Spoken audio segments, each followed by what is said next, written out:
Welcome guys, welcome to the show. This is doctor Anurag, MBBS from SV medical college Bikaner. So guys, anticholinergic drugs आज हम पढ़ेंगे। हमारा autonomic nervous system चल रहा था। पिछली वीडियो में हमने कोलिनर्जिक ड्रग्स के बारे में बताया था। कोलिनर्जिक ड्रग्स के बारे में हमने पिछली वीडियो में डिस्कस किया था कि कोलिनर्जिक ड्रग्स वो ड्रग्स होती हैं जो एसिटाइल कोलिन जो होता है उसके एक्शन को बढ़ाती हैं, या फिर एसिटाइल कोलिन के सिक्रीशन को बढ़ाती हैं, या फिर उसके एक्शन को इंक्रीज करती हैं। उन ड्रग्स को क्या बोलते हैं? कोलिनर्जिक। ठीक है, तो उन ड्रग्स को कोलिनर्जिक बोलेंगे। तो एंटीकोलिनर्जिक किनको बोलेंगे? वो ड्रग्स जो एसिटाइल कोलिन के एक्शन को डिक्रीज करती है। एसिटाइल कोलिन के एक्शन को क्या करती है? डिक्रीज करती है। ऐसे ड्रग्स को क्या बोलेंगे? एंटीकोलिनर्जिक ड्रग्स बोलेंगे। क्लियर? क्रिस्टल क्लियर होने चाहिए कंसेप्ट। ठीक है, नेक्स्ट हम बात करते हैं कि एंटीकोलिनर्जिक ड्रग्स अब कैसे एक्शन शो करते हैं। देखो, एसिटाइल कोलिन कैसे एक्शन शो करता है। एसिटाइल कोलिन आपके जो रिसेप्टर्स होते हैं, जैसे हमने पिछली वीडियो में बताया था, ये सिनेप्स था। ठीक है, यहाँ पर वेसिकल में एसिटाइल कोलिन था, ये एसिटाइल कोलिन है। एसिटाइल कोलिन यहाँ पे आया। ठीक है, फिर जो सेकंड न्यूरॉन है उसके जो रिसेप्टर्स हैं, ये जो रिसेप्टर्स हैं, यहाँ पे एसिटाइल कोलिन बाइंड हो रहा था एंड देन एक्शन शो हो रहा था। क्लियर? ये कंसेप्ट आपको पता है। ठीक, तो ये जो रिसेप्टर्स हैं, ये कौन से रिसेप्टर्स थे? मस्कैरिनिक रिसेप्टर थे और निकोटिनिक रिसेप्टर थे। तो एसिटाइल कोलिन इन रिसेप्टर पे बाइंड होकर अपना एक्शन शो कर रहा था। अगर हम इन रिसेप्टर को डीएक्टिवेट कर दें, इनहिबिट कर दें, तो एसिटाइल कोलिन इन रिसेप्टर पे बाइंड नहीं हो पाएगा और अपना एक्शन शो नहीं हो पाएगा। तो एंटीकोलिनर्जिक ड्रग्स ऐसे भी एक्शन करती हैं, वो इन रिसेप्टर्स को ब्लॉक कर देती हैं ताकि एसिटाइल कोलिन पे बाइंड नहीं हो पाए और अपना एक्शन शो नहीं हो पाए। तो अल्टीमेटली क्या हो रहा है? अल्टीमेटली एंटीकोलिनर्जिक ड्रग्स क्या कर रही हैं? एसिटाइल कोलिन के एक्शन को क्या कर रही हैं? कम कर रही हैं। तो समझ में आ गया एंटीकोलिनर्जिक ड्रग्स क्या होती हैं। क्लियर? बेसिक्स आना चाहिए, फिर अपने आप सब कुछ समझ में आ जाता है। एंटीकोलिनर्जिक ड्रग्स जो हमने बताया वो लिखा हुआ है यहाँ पे, the drugs that block and inhibit the activity of neurotransmitter acetyl choline. Clear? अब एंटीकोलिनर्जिक एजेंट्स कौन से होते हैं? जो मस्करिनिक रिसेप्टर को ब्लॉक करें, जो मैंने अभी बताया ना, मस्करिनिक रिसेप्टर। अगर जो ड्रग्स मस्करिनिक रिसेप्टर को ब्लॉक करें उनको बोलेंगे हम एंटी मस्करिनिक एजेंट। अगर जो ड्रग निकोटिनिक रिसेप्टर को ब्लॉक करें तो उन्हें बोलेंगे एंटी निकोटिनिक एजेंट्स। अब गाइस, निकोटिनिक रिसेप्टर दो तरह के होते हैं। देखो, हमने पिछले बेसिक में बताया था गाइस, ये फर्स्ट न्यूरॉन है, ये गैंग्लियन है। हम पैरासिम्पैथिक सिस्टम का डायग्राम बना रहे हैं। ये गैंग्लियन है, ये क्या है? जी से गैंग्लियन। क्लियर? फिर ये सेकंड न्यूरॉन। ठीक है, ये इफेक्टर हो गया, ये इफेक्टर सेल हो गया। ठीक है, यहाँ पर एक गैंग्लियन था। ठीक, गैंग्लियन था। तो यहाँ पर जो रिसेप्टर पाया जाता है उसे बोलते हैं N type, nicotinic N type. Clear? समझ में आ गया? ठीक है, और जो यहाँ पे पोस्ट गैंग्लियोनिक, ये क्या है? Post ganglionic. यहाँ पे जो रिसेप्टर होते हैं, ये दो तरह के रिसेप्टर यहाँ पाए जाते हैं। एक होता है मस्करिनिक रिसेप्टर, एक होता है निकोटिनिक टाइप का ही होता है, लेकिन वो एम टाइप का होता है, एम टाइप का होता है। तो ठीक है, अब जो एंटीकोलिनर्जिक ड्रग्स हैं, अब जो गाइस दोनों रिसेप्टर्स में न्यूरोट्रांसमीटर कौन सा होता है? Acetyl choline. यहाँ भी एसिटाइल कोलिन रिलीज होता है, यहाँ पे भी एसिटाइल कोलिन होता है, यहाँ पे भी एसिटाइल कोलिन होता है।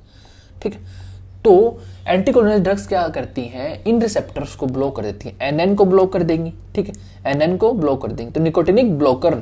ठीक है, निकोटिनिक ब्लॉकर ड्रग्स इसको ब्लॉक कर देंगी, और साथ में जो यहाँ पर एनएम टाइप है उसको ब्लॉक कर सकती है, एनएम टाइप, निकोटिनिक टाइप। ठीक है, मस्करिनिक क्या करती है? यहाँ पर जो मस्करिनिक रिसेप्टर है, यहाँ पे मस्करिनिक रिसेप्टर उसको ब्लॉक कर देंगे तो एसिटाइल कोलिन उस पर बाइंड नहीं हो पाएगा और एक्शन शो नहीं हो पाएगा। क्लियर? तो देखो, एंटी मस्करिनिक एजेंट मतलब मस्करिनिक रिसेप्टर ब्लॉक कर दिया, एंटी निकोटिनिक मतलब निकोटिनिक रिसेप्टर ब्लॉक कर दिया। अब निकोटिनिक रिसेप्टर दो जगह पाई जाती है, एक तो गैंग्लियन के पास एनएन टाइप का गैंग्लियोनिक, तो एनएन ब्लॉकर हो गया। एक यहाँ पर इफेक्टर के पास कौन सा? एनएम टाइप का, तो एनएम ब्लॉकर हो गया। तो ऐसे क्लासिफाई हम इसे करते हैं। होप है समझ में आ गया होगा। Next, anti muscarinic agents. देखो, एंटी मस्करिनिक मतलब मस्करिनिक रिसेप्टर, जो मस्करिनिक रिसेप्टर्स होते हैं उनको ब्लॉक कर देते हैं, वो होता है एंटी मस्करिनिक एजेंट। अब मस्करिनिक रिसेप्टर हमने पिछली वीडियो में देखा था, M1 से M2, M3, M4, M5, 5 type के थे। ठीक है, जैसे M2 पाया जाता था हार्ट के अंदर M2 पाया जाता था। क्या एक्शन करता था? देख, M2 ये हमारा दिल है, इसके ऊपर M2 रिसेप्टर था, ठीक। एसिटाइल कोलिन इस M2 रिसेप्टर पे बाइंड होता था एंड देन एक्शन से होता था, और एक्शन क्या था, ब्रेडिकार्डिया। ब्रेडिकार्डिया हमने पिछली वीडियो में डिस्कस किया हुआ है सारी चीजें, ठीक है। ठीक, एसिटाइल कोलिन M2 पे बाइंड हुआ, देन ब्रेडिकार्डिया। अगर हम इस M2 रिसेप्टर को ब्लॉक कर दें तो एसिटाइल कोलिन बाइंड नहीं हो पाएगा और अपना एक्शन से नहीं हो पाएगा, तो इसलिए तो हम इसे एंटी मस्करिनिक एजेंट्स कहते हैं कि भाई M जो मस्करिनिक रिसेप्टर उनको ब्लॉक कर दिया, क्लियर। तो block muscarinic receptor mediated action of ACH।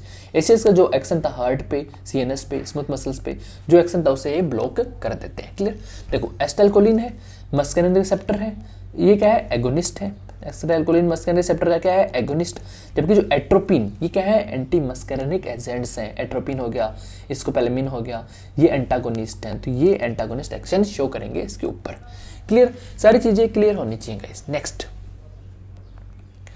अब हम क्लासिफिकेशन देते हैं एंटी मस्करिनिक एजेंट का, कि एंटी मस्करिनिक जो एजेंट्स हैं उनका क्या क्लासिफिकेशन है।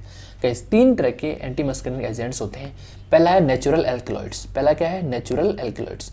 नेचुरल एल्कलॉइड्स में मतलब नेचुरल होते हैं, एट्रोपिन आते हैं, स्कोपोलामिन आते हैं, ये मस्करिनिक रिसेप्टर पे जाएंगे और ब्लॉक कर देंगे, सारे ये काम करेंगे, लेकिन ये नेचुरल है, क्लियर, समझ में आ गया। Next semi synthetic. अब नेचुरल में हम थोड़ा सा मॉडिफिकेशन करते हैं तो उसे बोलते हैं हम सेमी सिंथेटिक डेरिवेटिव।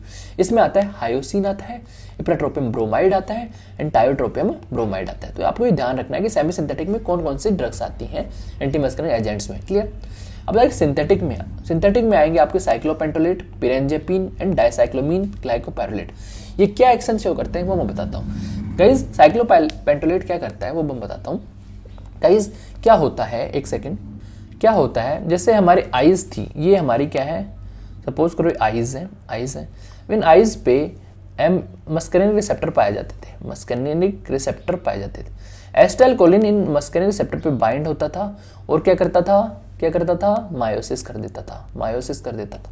लेकिन एंटी मस्करिनिक एजेंट सब आ गए तो इस एंड रिसेप्टर को, मस्करिनिक रिसेप्टर को क्या कर देंगे, ब्लॉक कर देंगे, और मायोसिस नहीं हो पाएगा तो मायोसिस की अपोजिट होएगा, मतलब मिड्रियासिस होएगा। क्या होएगा, मिड्रियासिस होएगा। समझ में आ गया, क्लियर, ठीक है।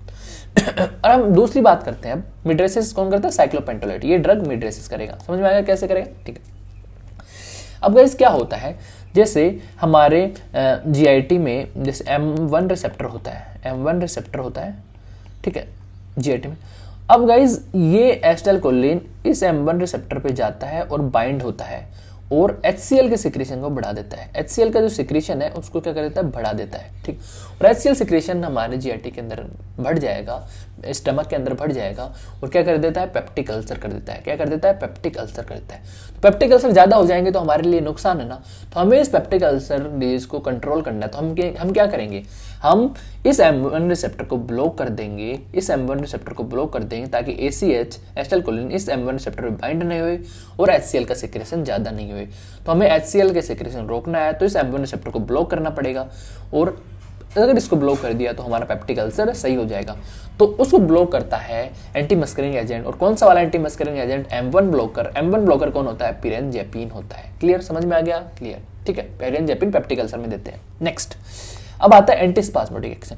गाइस एक चीज हमने देखी थी, GIT में M3 रिसेप्टर भी प्रेजेंट होता है और एसिटाइल कोलिन इस M3 रिसेप्टर पे बाइंड होता है और क्या एक्शन शो करता है, कॉन्ट्रैक्शन शो करता है। क्या करता है, कॉन्ट्रैक्शन। अब ज्यादा कॉन्ट्रैक्शन हो जाएगा तो पेट के अंदर मरोड़े से चलते हैं। अब देसी लैंग्वेज में बोलते हैं ना, मरोड़े चल रहे हैं पेट के अंदर। तो गाइस मरोड़े चलते हैं तो उस मरोड़ों को हमें रोकना है, उस कॉन्ट्रैक्शन को हमें रोकना है। तो हम इस M3 रिसेप्टर को ब्लॉक करेंगे ताकि ACH बाइंड नहीं हो और कॉन्ट्रैक्शन नहीं हो। तो ऐसे ड्रग को बोलेंगे एंटीस्पास्मोडिक ड्रग। और डाइसाइक्लोमिन ये काम आसानी से कर देता है। तो हम देखते हैं हॉस्पिटल्स में, कैजुअलिटी में, इमरजेंसी में डाइसाइक्लोमिन का हम इंजेक्शन नॉर्मली देते हैं, ठीक है।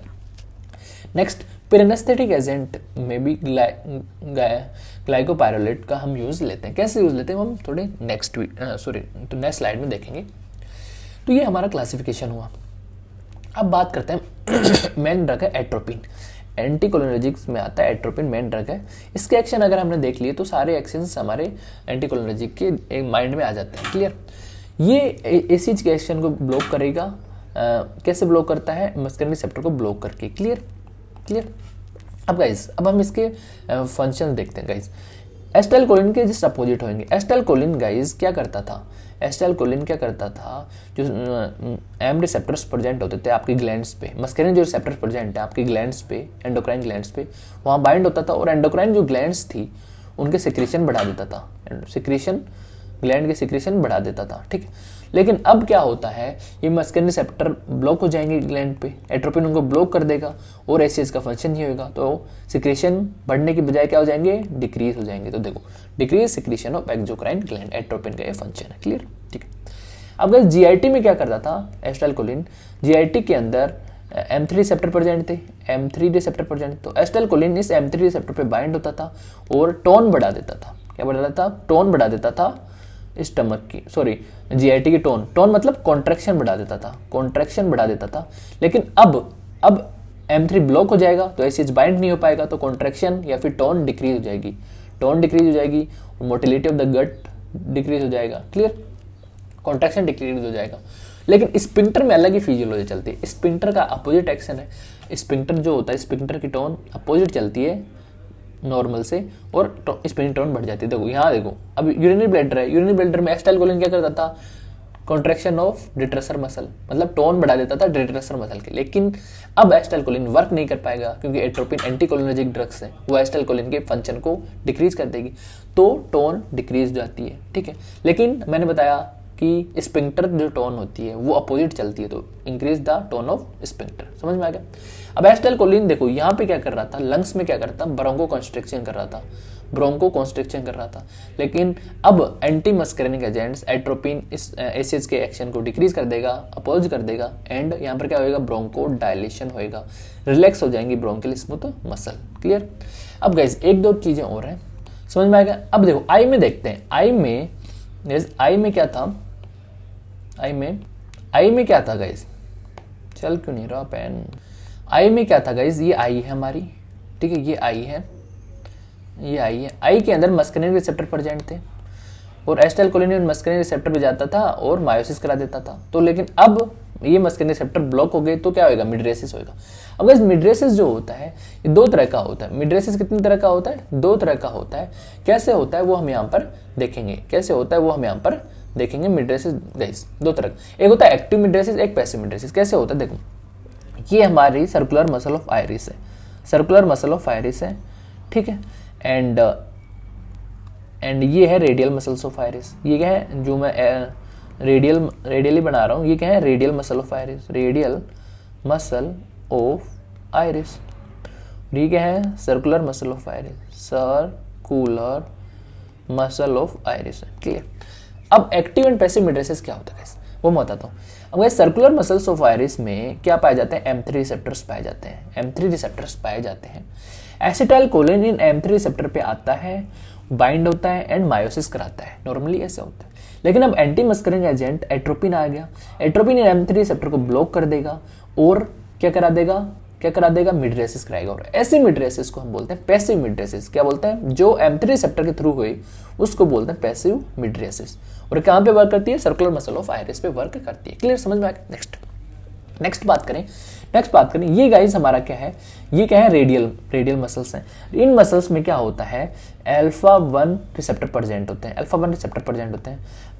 1 एगोनिस्ट आएगा और इन रिसेप्टर को एक्टिवेट करेगा और मिड्रेसिस करेगा। तो ऐसे मिड्रेसिस जो अल्फा 1 रिसेप्टर के थ्रू हुए उसे बोलते हैं एक्टिव मिड्रेसिस। क्या बोलते हैं, एक्टिव मिड्रेसिस बोलते हैं, क्लियर, समझ में आ गया। नेक्स्ट एक और चीज करता है साइक्लोप्लेजिया। साइक्लोप्लेजिया क्या होता है गाइस, जो सिलियरी मसल्स होती हैं हमारे आई की सिलियरी मसल्स आपको पता होंगी। आई की सिलियरी मसल्स क्या करती हैं, एकोमोडेशन में मदद करेंगी। तो गाइस ये एट्रोपिन क्या करता है, जो आई की सिलियरी मसल्स है उनका पैरालाइसिस कर देगा, ताकि पैरालाइसिस करेगा और पैरालाइसिस हो जाएंगी तो एकोमोडेशन नहीं हो पाएगा, तो साइक्लोप्लेजिया हो जाता है। अब साइक्लोप्लेजिया चिल्ड्रन में अगर साइक्लोप्लेजिया हो रहा है तो हम एट्रोपिन देते हैं, अडल्ट्स में हम एट्रोपिन नहीं देते, अडल्ट्स में हम और दूसरी ड्रग देते हैं, वो हम आगे देखेंगे, क्लियर। हार्ट पे क्या एक्शन होता है वो मैं देखता हूँ। हार्ट पे गाइस देखो एसिटाइलकोलिन M2 रिसेप्टर प्रेजेंट था, एसिटाइलकोलिन M2 पे बाइंड होता था और ब्रेडिकार्डिया हो जाता था। लेकिन अब एसिटाइलकोलिन से अपोजिट एक्शन होएगा तो क्या हो जाएगा, टेकिकार्डिया हो जाएगा। यहाँ पर एक चीज और लिखी हुई है, initial bradycardia with low dose. अगर लो डोज एट्रोपिन की देंगे तो ब्रेडिकार्डिया होता है। कैसे होता है वो ज्यादा जानने की जरूरत नहीं है, मैं थोड़ा दूसरी वीडियोस में बता दूंगा क्योंकि वीडियो लेक्चर थोड़ा बड़ा हो जाएगा। तो आप ये ध्यान रखिए टैकीकार्डिया होता है और लो डोज देते हैं तो थोड़ा सा ब्रेडिकार्डिया भी होता है इनिशियली। क्लियर।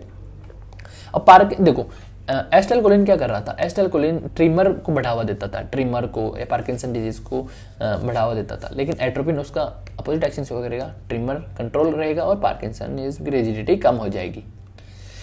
अब बात करें, हमने बताया कि अभी एट्रोपिन हम साइक्लोप्लेजिक इन चिल्ड्रंस में देते थे, ठीक है, लेकिन अडल्ट्स में हम ट्रोपिकामाइड देंगे क्योंकि शॉर्टेस्ट एक्टिंग रहेगा। ठीक है, अब हमने देखा था, हमने बताया था, देखो माउथ के अंदर भी एम रिसेप्टर्स प्रेजेंट होते हैं, मस्कुलर रिसेप्टर्स प्रेजेंट होते हैं M3। वो क्या करते हैं सैलाइवेशन बढ़ाते हैं, मतलब सिक्रीशन बढ़ाते हैं। क्लियर, सिक्रीशन बढ़ाते हैं। लेकिन अब हमें देखो, मान लो मैं पेशेंट हूँ, मुझे एनेस्थीसिया दे दे, मुझे बेहोश कर दिया, तो मुझे बेहोश करने के बाद में एनेस्थीसिया देने के बाद में मेरे जो कफ रिफ्लेक्स है वो भी गायब हो जाएंगे, तो मैं कोई भी चीज़ें खाऊंगा, मैं कोई भी चीज़ खाया, मतलब मैंने खाना खाया, ठीक है, मुझे खाना खिलाया गया, तो वो और मेरे अगर अंदर जो सिक्रीशंस है माउथ के अंदर, वो मेरे कहाँ जा सकते हैं, श्वास नली में जा सकते हैं। नॉर्मली क्या होता है, जो भी फूड या फिर सिक्रीशन हमारे श्वास नली में जाते हैं तो हम कफ रिफ्लेक्स दे देते हैं, ताकि वो बाहर आ जाए और वो कंटेंट हमारे श्वास नली के अंदर नहीं जाए। लेकिन अगर मैं बेहोश हो गया, मुझे एनेस्थीसिया दे दिया गया, तो मेरे कफ रिफ्लेक्स गायब हो जाएंगे और मेरे जो सिक्रीशंस हैं वो मेरे श्वास नली के अंदर चले जाएंगे, मेरा जो फूड खाया हुआ है वो मेरे श्वास नली के अंदर चला जाएगा और मुझे रेस्पिरेटरी प्रॉब्लम्स होंगी। ठीक है, रेस्पिरेटरी प्रॉब्लम्स होंगी। तो अगर मैं एनेस्थीसिया देने से पहले मेरे जो सिक्रीशंस हैं उनको कम कर लूँ, तो मेरे श्वास नली के अंदर वो सिक्रीशन नहीं जाएंगे और मुझे रेस्पिरेटरी प्रॉब्लम्स नहीं होगी। तो सिक्रीशन रिड्यूस करने के लिए इन प्री एनेस्थेटिक पेशेंट में सिक्रीशन रिड्यूस करने के लिए हम इस एट्रोपिन का काम लेते हैं, ताकि जो सिक्रीशन कम हो जाए और एस्पिरेट नहीं होए हमारे बॉडी के श्वास नली के अंदर। क्लियर, समझ में आ गया। ग्लाइकोपाइरुलेट भी देते हैं। नेक्स्ट है लंग्स। एसिटाइलकोलिन क्या कर रहा था, ब्रोंको कंस्ट्रिक्शन कर रहा था, तो यहाँ पर अपोजिट एक्शन होगा ब्रोंको डायलेशन, इसलिए हम इन्हें एड ऑन ड्रग्स देते हैं ब्रोंकियल अस्थमा के अंदर। ड्रग ऑफ चॉइस है सीओपीडी पेशेंट में ड्रग ऑफ चॉइस है। अब गाइस जो मस्करिंग एजेंट्स होते हैं 3 तरह के होते हैं, short acting, intermediate acting, long acting. ठीक है, लॉन्ग एक्टिंग, तो यहाँ पर क्या है, लॉन्ग एक्टिंग मस्करिंग एजेंट है टायोट्रोपियम। क्लियर। साइड इफेक्ट्स क्या होते हैं, ड्राई माउथ होता है एंड एबनॉर्मल टेस्ट इसके साइड इफेक्ट्स हैं। क्लियर भाई, एंटी मस्करिंग एजेंट है तो सारे सिक्रीशन कम हो जाते हैं ना, तो माउथ आपका सूखा सा हो जाएगा, इससे साइड इफेक्ट है। गाइस, ब्रोंकियल अस्थमा हो रहा है, ब्रोंकियल अस्थमा में क्या होता है, जो पाथवे वो कॉन्स्ट्रिक्ट कर जाता है, पाथवे नैरो हो जाता है। तो अगर हम इप्राट्रोपियम ब्रोमाइड दें, इनका नेबुलाइजेशन कराएं, तो इप्राट्रोपियम ब्रोमाइड क्या है, एंटी मस्करिंग एजेंट है, और वो भी कौन सा, सेमी सिंथेटिक टाइप का। तो ब्रोंको डायलेट कर देता है, पाथवे को चौड़ा कर देगा ताकि आपकी एयर अच्छी तरह से जा पाए। तो एक्यूट एक्सार्बेशन ब्रोंकियल अस्थमा अगर थोड़ा सीरियस हो रहा है तो उसमें हम नेबुलाइजेशन कर देते हैं इप्राट्रोपियम ब्रोमाइड का, वो ब्रोंको डायलेट करा देगा और ब्रोंकियल अस्थमा आपका ठीक हो जाएगा। क्लियर। नेक्स्ट, एंटीस्पाज्मोटिक ड्रग, नॉर्मली क्या था, जीआईटी है हमारा, ये जीआईटी है। जीआईटी के अंदर M3 रिसेप्टर्स प्रेजेंट होते हैं, वो एसिटाइलकोलिन इन M3 रिसेप्टर पे आएगा, बाइंड करेगा और कॉन्ट्रैक्शन कराएगा। ज़्यादा कॉन्ट्रैक्शन अगर हो रहा है तो दिक्कत है, पेट के अंदर मरोड़े चलेंगे, तो उन मरोड़ों को ठीक करने के लिए, उस कॉन्ट्रैक्शन को ठीक करने के लिए हमें M3 ब्लॉकर देना पड़ेगा, ताकि ये ड्रग जो है बाइंड ना हो पाए, एसिटाइलकोलिन बाइंड नहीं हो पाए और कॉन्ट्रैक्शन नहीं हो पाए। तो डाइसाइक्लोमिन, ग्लाइकोपाइरुलेट, स्कोपोलामाइन हम देते हैं।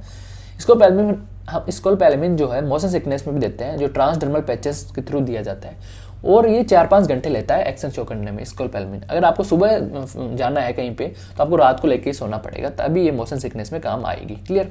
HCl सिक्रीशन कम कर देगा। कैसे कम कर देगा गाइस, M1 रिसेप्टर्स आपके जीआईटी के अंदर कुछ पाए जाते हैं और SAH इन पे बाइंड होता है और HCl सिक्रीशन करता है। अब HCl ज़्यादा सिक्रिएट हो जाएगा तो पेप्टिक अल्सर हो सकते हैं, तो हमें इन पेप्टिक अल्सर को कम करना है तो हमें ऐसी ड्रग देनी होगी जो M1 रिसेप्टर को ब्लॉक करे ताकि HCl सिक्रीशन ना हो। तो ऐसे ड्रग्स कौन है, M1 ब्लॉकर कौन है, पिरेंजेपिन एंड टेलेंजेपिन है। क्लियर। नेक्स्ट ब्लेडर पे क्या इफेक्ट पड़ेगा गाइस, ब्लेडर पे M3 रिसेप्टर प्रेजेंट होते हैं और एसिटाइलकोलिन M3 रिसेप्टर पे बाइंड होता है और क्या कराता है, कॉन्ट्रैक्शन करा देता है। लेकिन अगर हम इस ब्लॉक कर दें, एंटी मस्करिंग एजेंट लाके इस M3 को ब्लॉक कर दें तो क्या हो जाएगा, रिलैक्स हो जाएगा। ठीक है, कॉन्ट्रैक्शन की जगह रिलैक्सेशन हो जाएगा। तो डिट्रेसर कॉन्ट्रैक्शन को कम करेगी कौन? Anti muscarinic agent. काम में कब ले सकते हैं? जब ब्लैडर ओवर एक्टिव हो या फिर डिट्रेसर अनस्टेबिलिटी हो। तो ऐसी ड्रग को क्या, कौन सी, अब दो तरह की ड्रग होगी। एक तो नॉन सेलेक्टिव ड्रग्स होंगी जो कहीं पे भी वर्क कर देंगी, एक होती है सिलेक्टिव M3 ब्लॉकर। M3 पर ही पर, अब M3 है ये ब्लैडर पे प्रेजेंट है तो ये ज़्यादा इफेक्टिव होगी ना। तो अगर M3 ब्लैडर पे जो M3 प्रेजेंट है वहाँ पर हम डायरेक्ट एक्शन शो करें तो ज़्यादा इफेक्टिव है। डेरिफेनेसिन, सेलिफेनेसिन, सोलिफेनेसिन, टोल्टेरोडिन, ठीक है। तो ये हो गई नॉन सेलेक्टिव ड्रग में फ्लेवोक्सेट, ऑक्सीब्यूटिनिन आ गया। समझ में आ गया कैसे डिट्रेसर कंट्रैक्शन रिड्यूस हो रहा है। गाइज ये हमारा पूरा वीडियो हुआ एंटीकोलिनर्जिक में, एंटी मस्करिनिक में। निकोटिनिक वाला एंटी निकोटिनिक हम नेक्स्ट वीडियो में देखेंगे। अब गाइज मैं बता दूं आपको, हमने 3 कोर्सेज लॉन्च किए हैं, pharmacology concept, microbiology and pathology. बहुत कंसेप्चुअली पढ़ाया हुआ है तो आप इन कोर्सेज को ज्वाइन कर सकते हैं हमारे ऐप पे डॉक्टर अनुराग सैनी MBBS नाम है उस ऐप का, प्ले स्टोर से डाउनलोड कर सकते हैं। नोट्स भी वहाँ पे मिलेंगे आपको इस ऐप पे, एंड आप ज्वाइन हो सकते हैं हमारे इंस्टाग्राम एंड टेलीग्राम चैनल पे और चैनल को सब्सक्राइब भी कर सकते हैं। Thank you guys, stay healthy.